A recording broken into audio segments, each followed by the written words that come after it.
Hey, come on in, guys. I forgot.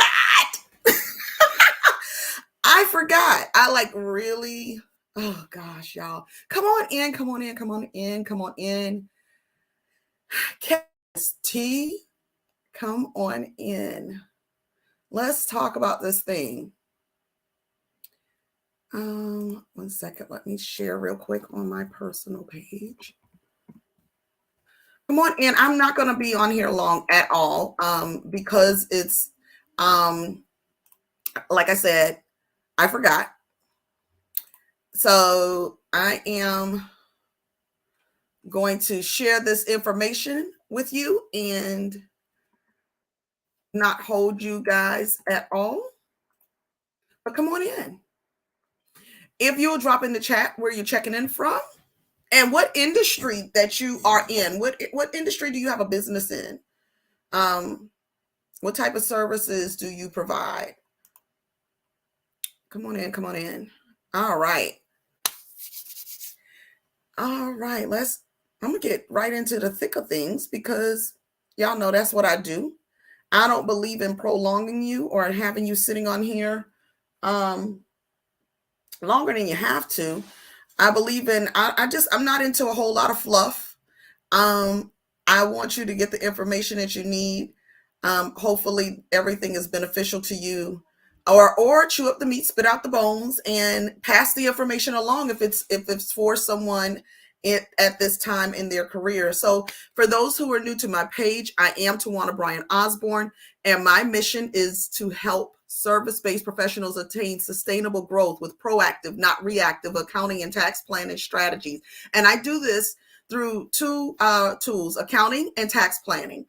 And you may say, well, Tawana, don't you do tax prep? I do tax prep. However, how beneficial is it without the tax planning? All we're doing is compliance work there. So I want to help you turn your problems into profits so you're not fearing the IRS and you're increasing your bottom line. All right. So to jump in the thick of things, let me tell y'all what I forgot. So I would not be the transparent accountant if I was not totally transparent with you guys, right? For those things that I'm able to share. I would not be the transparent accountant if I was not able to be transparent with you. So in full transparency, I forgot about my live last night. I had good reason. However, I forgot. It was about 9:00 last night. I was back in the office working. I had something very unexpected happen, come up, and had to take care of it. And then went on after that, but it didn't even dawn on me because I had to swing into action really quick. That I forgot. Sorry. So I'm here now with Tax Talk Tuesday on a Wednesday. So I don't know, Wilding Out Wednesday, which I want to call it. Whatever it is, what we're going to talk about today. We are going to talk about 4 specific tax planning strategies that could benefit you. So when you see tax planning, a lot of times you see it listed on many preparers' business cards, their websites, their whatever media that they have out there, you see them listing that they do tax planning. But most times when they say that they do tax planning, it really entails that they sit down with you around October, November, December, the end of the year. They take a look at your P&L, your profit and loss statements, and they make year-end predictions based off of what has happened again in the past. A lot of times, a lot of people don't realize what true tax planning is. It is truly a separate service. Full on should be from the beginning of the year. And I talk heavily about making sure you get started with tax planning early, because there are things that may need to be implemented early in the year so that you can take the benefit of it. So it works off of predictions. All right. And so the ones that you typically see a lot of times, they're looking at year-end predictions, year-end strategies. And they're looking at those things that are in that moment, but not taking a full picture of exactly what it is. So they'll check how much you expect to owe on your taxes and have you adjust for those estimates up or down. They have you make purchases at the end of the year. And that's not the end all be all to tax planning. They'll have you purchase equipment or vehicles 6,000 pounds. Y'all heard that over the last couple of years. Oh, get you a 6,000 pound vehicle, but what happens when those car payments come due, right? Because of the way that the data is being looked at. They may even have you look at retirement so that you can, invest in retirement. So kind of a reactive type strategy. So we know I work with proactive and not reactive tax planning and accounting strategies. I look to be proactive in everything. So let's jump into the four main strategies that I want you to think about. So the first one is your timing based tax strategies. All right. What does that mean? That means that you practice the practice of managing your income, your deductions, your investments in such a way that it minimizes your tax liability in any given year. Okay. And these strategies actually involved adjusting the timing of your financial decisions to take advantage of the tax laws and regulations that are in place at that time. And they may involve deferring some income, accelerating your deductions, or timing your investments in order to maximize the tax benefit. All right. Now, you're going to see me looking back and forth, and it's just because I'm in between the various social media platforms. So with your time-based strategy, it's important that you know that while time-based strategies can be effective, as I was just saying, they could be used in conjunction. They should be used in conjunction with in conjunction with the comprehensive tax planning strategy that takes into account your long-term financial goals. Again, being proactive, making those predictions, and looking at your overall financial goal, your overall tax situation, not what yet again has happened over the last year. You're in the final stretch and you're like, oh my gosh, I need to reduce some of this income because I made too much money. All right. Now, of course, there are provisions if your money is made in that last quarter. But again, predictions should be made. And this is why you should be doing this early. All right. Tax laws and regulations are subject to change, and that could change a potential strategy, which is why I look to have a year-long relationship with someone, not just an in the moment. Yes, you get a tax plan, but then there's implementation. There's follow-ups to make sure that you are, in fact, implementing according to what's happening right now, right? So you definitely want to stay in the know. You want to stay informed. Consult with your tax professional before implementing any strategies. All right. You may already have a strategy in your head that you might want to take advantage of. Get a consultation and find out if that strategy is beneficial for you. Now, I don't know if a consultation would never necessarily work in your situation simply because there's a full picture that we look at, but it may. We don't know until we ask, right? A lot of us do discovery calls or consultation calls. Right now, mine are still complimentary. So take advantage of that, all right? The second strategy I want to talk about is shifting based tax strategy. And what that is it refers to the process of shifting your income or your assets to another person or to another entity, all right? And that's just so that you can take advantage of the lower tax rate or deduction for that other person or that other entity, right? These strategies involve shifting the ownership in itself or the control of the assets to another person or that entity to minimize your tax burden, minimize yours. So the owner's tax burden. So whoever the original owner was, to reduce that tax burden. One of the shifting based strategies that comes to my head immediately is when people talk about trust. Again, that's another big thing that's on social media right now. And trust are legal structures that can be used to hold and manage your assets for the benefit of one or more of your beneficiaries, okay? And depending on the type of trust, this is why I say all the time, it is not a one-size-fits-all model. Depending on the type of trust, income and assets held in the trust may be subject to a lower tax rate or may even be exempt from certain taxes.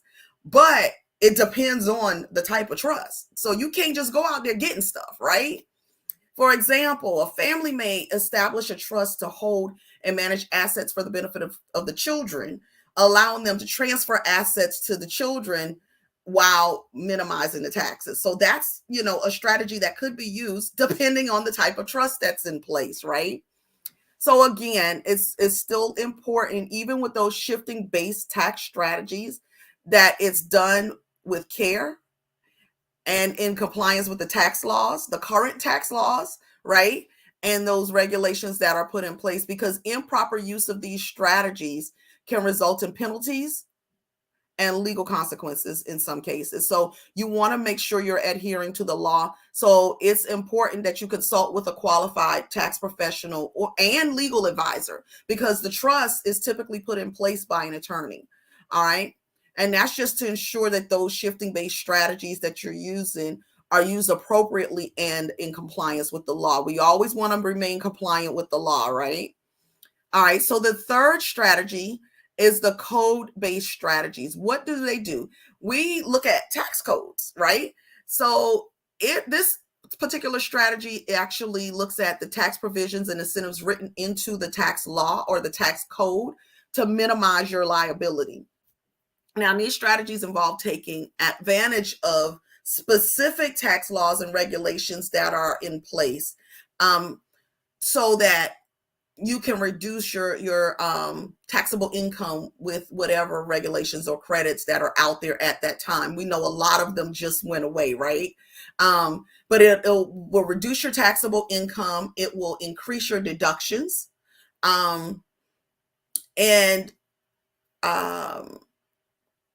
Or you can claim tax credits. Forgive me, I just drew a blank. Or you can claim your tax credits on your tax return based upon those code-based strategies of whatever provisions are in the law at that time or written into law at that time. One of the code-based strategies, though, that we don't think about for my real estate professionals, real estate deductions. A lot of those are code-based. They're based on certain codes and tax laws that are put in place. And I mean, all of them are based on tax laws, but these are on specific codes written in specifically for real estate investors. And that's why a lot of times the money is in the real estate, right? Real estate investors can actually take advantage of several tax deductions, including your mortgage interest, property taxes, depreciation. Of course, business owners can too.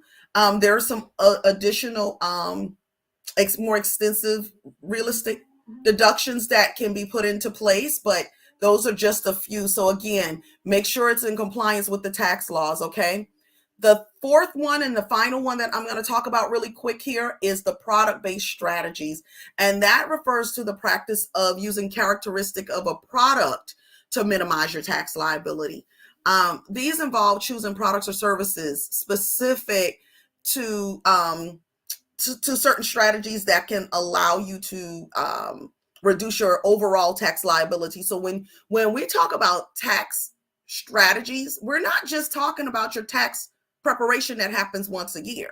We want to reduce your overall tax liability in every area. So one that I think about is tax-free items, and certain products may be exempt from sales tax. We're not talking about the sales tax. We're just talking about federal taxes. We're talking about state and local taxes. But what about your sales tax? You want to reduce your tax liability year round, right? You want to reduce it in every area possible. Well, what about the sales and other taxes, such as your food, your clothes, medical supplies?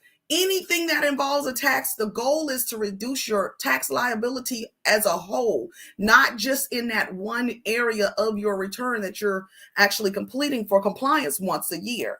All right. So again, as with all of the strategies, you want to make sure that you are speaking with your tax professional, again, attorney, if it's like with the trust, the attorneys that will help you reduce those tax liabilities. So remember the 4 tax strategies that I'm talking about: timing-based strategies, shifting strategies, code-based strategies, and product-based strategies. All right. So what's our process here at Bryant Business Solutions? We look to diagnose we look to diagnose what is your problem. What is the problem that you have with your taxes specifically? How does it apply to you and your business. We take an assessment. We identify that. We look for missed opportunities, right? So then we look for a solution, right? What does it take to fix your problem? And that's where we provide you with the tax plan that tells you what it takes to fix your problem. And then we prescribe what fixes the problem, right? And that, okay, that the whole layout, the whole gamut, right? And then we're going to look for the prescription to fill that by implementation, which is again something different than the tax plan itself. Now, if you are in need of assistance, we're still taking tax the 15th, next Wednesday, I believe it is, or Thursday. I don't even have a calendar up, but well, it's not right in my face. My calendar's on my thing. I can't see that, but until the 15th, remember, partnerships, S corp returns are due by the 15th. April 18th is the deadline for Schedule C and regular 1040 individuals. So go ahead, click the link in my bio, either apply, because we don't take a lot of tax planning clients during this time right now. Go ahead and fill out an application and see if you qualify to move forward in tax planning right now. If not, we'll help you get there. That's the good thing. We will help you get there. So don't delay. A lot of these strategies have to be put in place early. We're early, right? So we want to get ahead of the game. We want to be proactive. We're going to be proactive. We're not going to be reactive this year. Remember, 2023 is your year, right? This is my year. I'm going to do it. I'm going to do something different this year.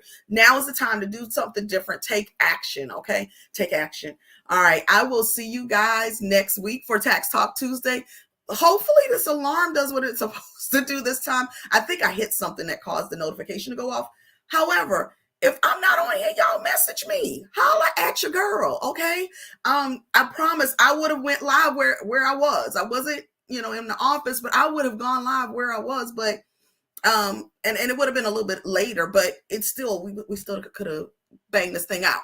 So go ahead, click the link in my bio. I'd love to chat with you to see where you're at and how we can help. All right, you guys have an amazing rest of your evening.